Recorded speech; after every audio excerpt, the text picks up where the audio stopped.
Well, aloha and welcome to today's Huna talk. And today I'm going to be talking about how Huna can help you with health and physical aspects of your well-being. This one is an interesting one for me. It's one that I've been dodging, I've been avoiding, because let's face it, at the moment, my own physical fitness is not very good. In fact, it's rubbish. And so talking about it, saying how Huna can help you, I was in two minds. It's like, gosh, that sounds very, it doesn't sound very congruent to talk about health and fitness when I myself am not as healthy and fit as I could be. But actually, that's the very best reason for me to be talking about it to you, because it's very easy for me to think, I know all this stuff about Huna, my life should be perfect.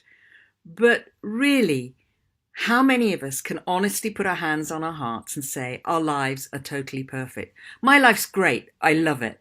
But there are definitely things that I could do to make it even better. And my health and fitness is one of them.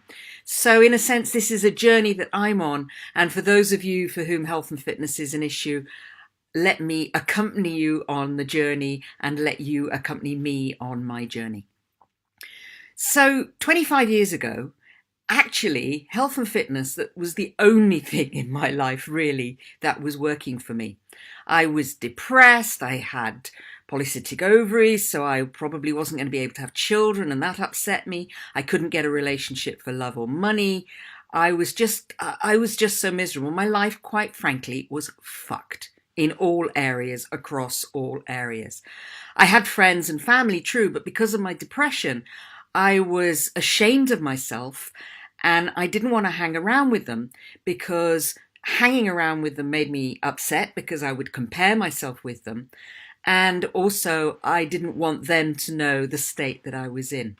I wasn't really on a spiritual path at all, so that aspect of my life wasn't going anywhere.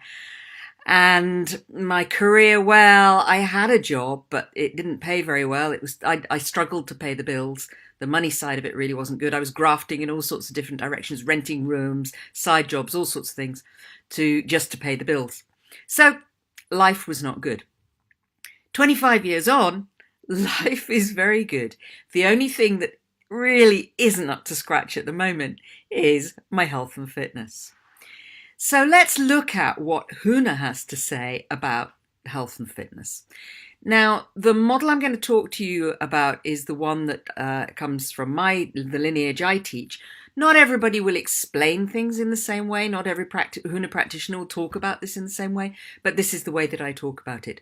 So from my lineage, the idea is that we have 3 minds and 4 bodies. And the 3 minds, there's the spiritual mind, your connection to source, your connection to spirit, God, whatever name you give that. There's your mental mind, your conscious mind, the rational thinking mind. And there's the unconscious mind, which is the emotional mind, the mind that keeps you alive, the mind that stores your memories. And these 3 minds are housed in 4 bodies. So the spiritual mind is housed in the spiritual body. The mental mind, the conscious mind, is housed in the mental body. The emotional mind, the unconscious, is housed in the emotional body. And the whole is housed in this container that is the physical body. In fact, one of the words for the body in Hawaiian is hale. Hale also means house. So your body, your walking, talking, moving piece of you, is the container, the house for your spirit, your mind, and your emotional body. And that's not too different from how Western thinking is now. We go to mind-body festivals because we understand the connection between the mind and the body. And even allopathic medicine's coming around to the idea that there might be a connection between the mind and the body. So from a Hawaiian point of view, Huna point of view, the physical body provides a kind of foundation. It's the container and it provides a foundation. So if the physical body is in good nick, then the possibility for the other bodies to be in good condition is much stronger. But at the same time, in the Polynesian culture, there was also a belief that mana, life force energy, your internal power came from being big. So you'll see a lot of Polynesian cultures, you will see some very big people because it was all about the mana. And indeed, one of our teachers, the late great John Kaimikawa, he was a very, very big man. And ultimately, his size killed him. He died very young, but he was a big man. But that gave him mana, that gave him life force. So it's important to look after your body, because the more you look after your body, the more the container for the rest is sound, is solid, the more the foundation is in place. So what do the Hawaiians say about staying fit and staying healthy? Well, on the food front, the Hawaiian idea is, if it gives you more energy, eat it. If it doesn't give you more energy, don't eat it. So it's really about whatever works for your body. The Hawaiians had phases where they wouldn't eat certain foods, partly because of the farming system. There was times to fish, and their fishing practices were so good they could feed the entire island with the fish that they had fish farms. So there was times to fish, there were times to pick particular type of fish with particular type of fish. There were times to plant particular crops, there were times to harvest particular crops. So you paid attention to that. And also, if it was good for you, then you ate it. And if it wasn't good for you, for your body, then you didn't. How well do you listen to your body? How often do you find yourself cramming something into your mouth just because you're hungry and you need some food? I know I do this. I shouldn't really be eating gluten. It's not even gluten. I shouldn't be eating bread and stuff like that. It gets stuck in my gut. But I will when I'm traveling because I'm hungry. I think I've got to have something to eat. And I know that the consequences are not being great, but I stuff it into my mouth anyway because I'm hungry and I'm on the move. So eat what works for you. Listen to your body. Listen to what your body is telling you. Second thing is to have a really big why in terms of your physical fitness. Why is your physical fitness, your physical health important to you? For some people, especially if you've got kids, it's about having a long life so that you can see your kids through to their grandkids. For some people, it's about living their purpose. For me, that's particularly important. I don't have kids. So it's about living my purpose and being fit and healthy so I can enjoy my relationship with my partner and so that I can just enjoy this beauteous planet and this beauteous bit of the planet that I live on. I'm lucky I live in a really beautiful area. But having a really big why, and that's true of everything in life from a Huna perspective. So how do you get your really big why? Well, the best way, the easiest way, and it's not the way the ancient Hawaiians would have done it, but the best way is just to write about it. Get a journal, a book, a pen and paper, and write. Why is my health and fitness important to me?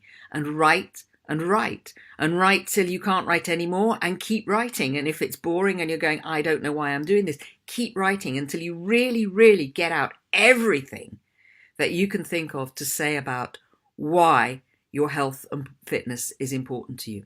Because the bigger the why, the more your motivation. Third thing then is allowing yourself to release the emotional baggage that you're holding in your body, in any of your bodies, the emotional and mental stuff that you're holding in any of your bodies. Let that go. And the Hawaiians had a brilliant process, ho'oku'u or higher self-therapy, have a brilliant process for that, which if you want to learn about it, then let me know. Get on secretartofhuna.com/diary, book a complimentary call, and we can talk about how that can help you. So releasing the emotional baggage. Alongside that, and it's kind of part of that, but it's a little bit different, is forgiveness. Forgiving the people who've hurt you. Because so often when we hold hurt and resentment and anger in our body, it changes the relationship with our food, what we put into our body, the fuel, and it also changes the relationship in terms of how we're willing to move, whether we're willing to move, what we're willing to do about improving our health and fitness. when I got very depressed, I found it really difficult to get out and move because my mental state was not in the right place for me to be going out there. And of course, the less I went out there, the fatter I got, the less I wanted to be out there because I didn't want people to look at me. So there's this very strong relationship between what we're holding in the mental and the emotional body and how that actually manifests itself in the physical body. So a couple of things there that you can really look at in terms of what you need to change, how you need to change your thinking in particular in order to be healthier and fitter. And from a Hawaiian perspective, the physical, so much of it trickles down from the mental and the emotional.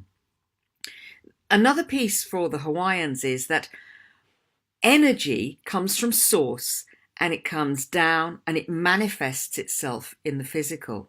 Sometimes what happens, particularly if we're on a very dedicated spiritual path, is we forget about the physical. I know some healers and spiritual people, light workers, for whom the physical is something vaguely evil, dirty, nasty, and mean about the physical.